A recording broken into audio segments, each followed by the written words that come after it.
La plus grosse erreur financière que j'ai vue chez les immigrants africains ou chez les couples immigrants africains, c'est d'aller à la banque trop tôt.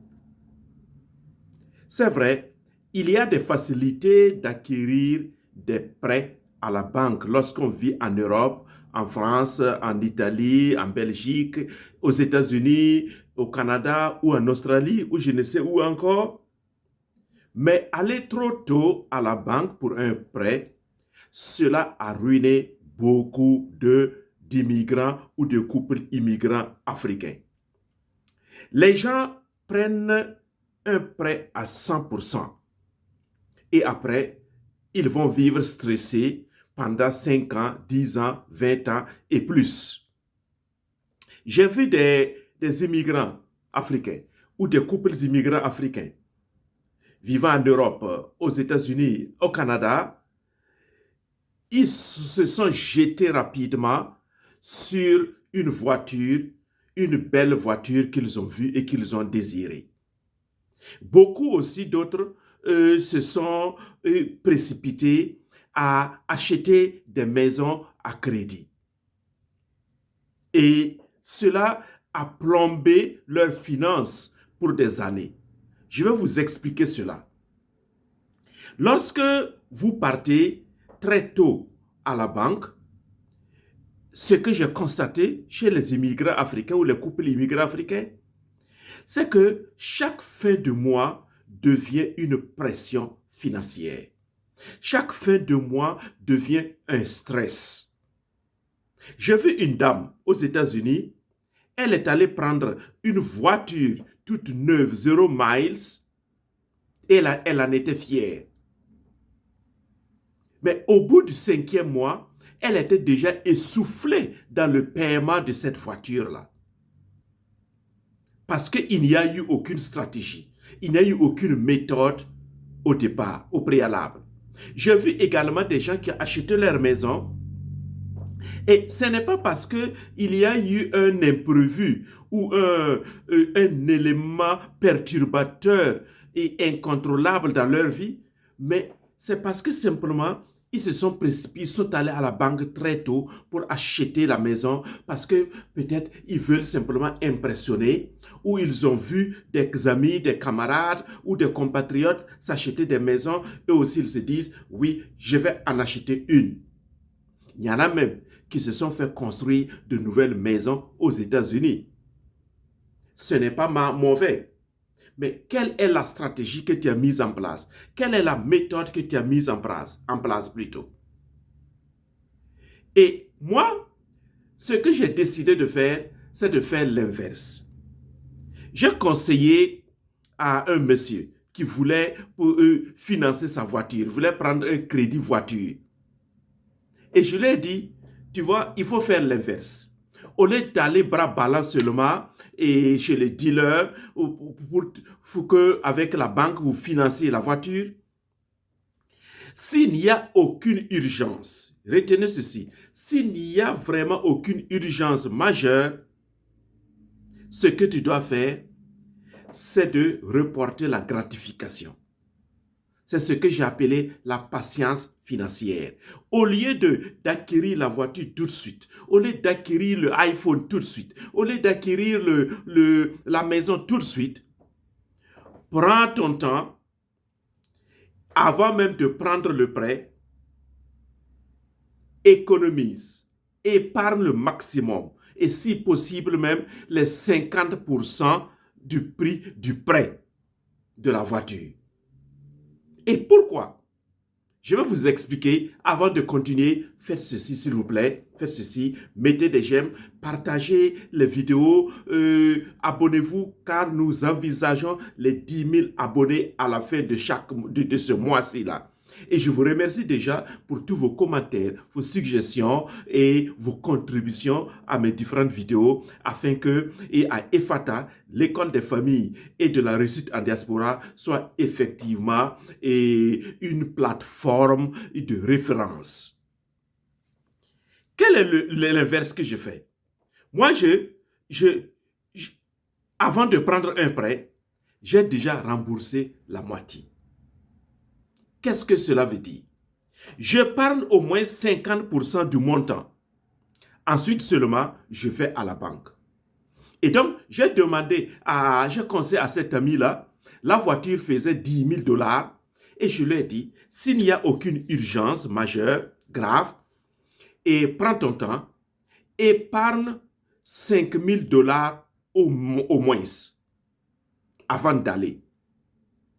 Pourquoi? Le résultat va être net.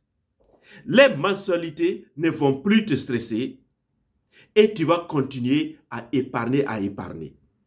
Et l'ami en question n'avait pas cette compétence d'épargne. Je l'ai accompagné. Il l'a fait. Il a pu acquérir les 5 000 $ et il est allé pour financer sa voiture à 10 000 $. Il avait dans son compte 5 000 $ déjà déposés. Et lorsqu'il a pris la voiture à 10 000 $ avec les intérêts, bien sûr, il a commencé à payer la voiture. Il avait déjà une solide réserve de 5 000 $ déposée dans un compte et il enlevait là-bas, il prélevait là-bas pour rembourser, pour payer la voiture. Et il savait qu'avec cette solide réserve de 5 000 $, pendant au moins 6 mois ou même une année, il n'avait aucune pression, il n'avait aucun stress. Mais pendant ce qu'il payait la voiture là à tête reposée, vraiment au calme, il continuait à épargner encore.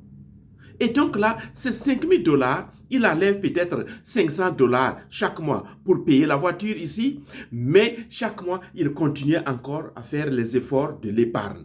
Donc, l'épargne ne fait que grandir. Et donc, il n'a même pas souffert, il n'a même pas eu peur de manquer d'argent un jour pour rembourser la voiture. Voilà comment des gens, on met en place une structure, une méthode pour pouvoir gérer le stress financier par anticipation. Par anticipation. Il allait de même pour ceux qui prennent des prêts pour payer un iPhone, autre chose. La maison, c'est beaucoup plus complexe. Mais le dépôt qu'on te demande là, si tu prends le temps de construire, d'épargner le double de cela, avant d'aller, tu vas te rendre compte que tu auras moins d'intérêt à payer et tu seras moins stressé. Pourquoi cette approche marche? Je rappelle l'approche. Avant de prendre le prêt, fais de ton mieux pour avoir dans un compte donné au moins les 50% de ce prêt. Ça, c'est ta solide réserve qui va te permettre de commencer à payer le prêt sans toucher ton salaire. Analysez la situation et essayez de voir très bien. Mettez des chiffres clairs. Pourquoi cette approche change tout? D'abord, il y aura moins de stress mental. Tu ne vas pas subir la pression du remboursement. Tu sais que tu as déjà une réserve. Ça, c'est un. Deuxième avantage, le remboursement devient plus facile. Les mensualités deviennent plus légères ou plus rapides à solder. Troisième avantage, tu continues d'épargner. Contrairement à beaucoup, tu ne passes pas de j'épargne à je suis étranglé par le crédit. Puisque tu continues d'épargner, tu continues d'ajouter de l'argent. Quatrième avantage, tu gardes le contrôle de ton argent. Ce n'est plus la banque qui dicte ton rythme, mais c'est toi qui dictes ton propre rythme. À l'aise, au calme. Ce que la plupart des gens font dans la diaspora et que je vois, et après, ils ont des headaches, ils ont des maux de tête. Qu'est-ce qui se passe? La plupart des gens, ils se piègent eux-mêmes. Ils empruntent à 100% pour le projet. Ils arrêtent d'épargner. Ils vivent sous pression constante. Alors, le résultat, c'est quoi? Le stress, la fatigue financière et parfois le blocage total. Par exemple, si tu prends un prêt comme ça à 100% et que tu n'as pas cette réserve solide là dont je parle et qu'entre-temps tu perds ton boulot, tu fais comment pour payer? Ou bien tu tombes malade. Et donc, tu fais 1 semaine, 2 semaines sans être payé, sans avoir ton paycheck. Où vas-tu puiser l'argent pour rembourser la dette? Ça sera des maux de tête. Et cela arrive, les maladies, comme la perte du boulot, ça arrive. Ou d'autres imprévus majeurs, cela arrive à tout moment de la vie. C'est pourquoi il faut mettre cette méthode-là et développer en soi cette patience financière. C'est-à-dire simplement reporter la gratification à plus tard. Donc, au lieu de commencer à bénéficier aujourd'hui, je prends le temps de me préparer, de préparer mon champ. Comme on dit, qui veut la pluie prépare son champ. Qui veut la pluie prépare son champ. Et cela, c'est très important, chers amis.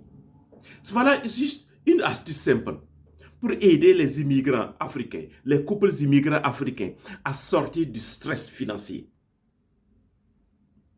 Alors, avant de terminer, faites comme ça. Les j'aime. Partagez au maxi cette vidéo. Ça va aider beaucoup de gens. Et abonnez-vous, car nous envisageons d'ici la fin du mois le nombre de 10 000 abonnés sur cette plateforme EFATA, l'école des familles et de la réussite en diaspora. Alors, chers amis, si tu as appris quelque chose, dis-moi en barre de commentaires. En quoi est-ce que cette méthode-là, cette stratégie-là, te soulage? Je veux lire tes commentaires, je veux lire tes réflexions, je veux lire ta contribution simplement. Et merci beaucoup, merci pour tout ce que vous faites pour cette plateforme-là de EFATA. Et je vous souhaite un merveilleux week-end. Oui, prenez soin de vous-même, prenez soin de votre santé physique, votre santé mentale, votre santé financière et votre santé relationnelle conjugale. N'oubliez pas cela. Bienvenue à EFATA, l'école des familles et de la réussite en diaspora.